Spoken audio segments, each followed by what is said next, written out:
yola çıxır yola.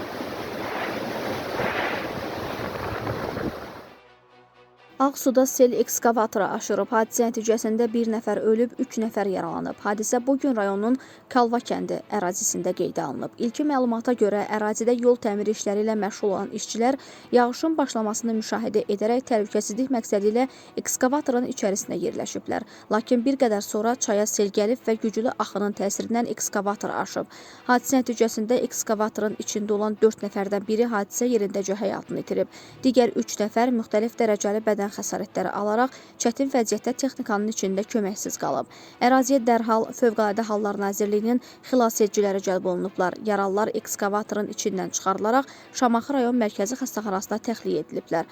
Hazırda hadisənin hansı şəraitdə və necə baş verdiyi araşdırılır. Faktla bağlı aidiyyatı qurumlar tərəfindən təhqiqat aparılır.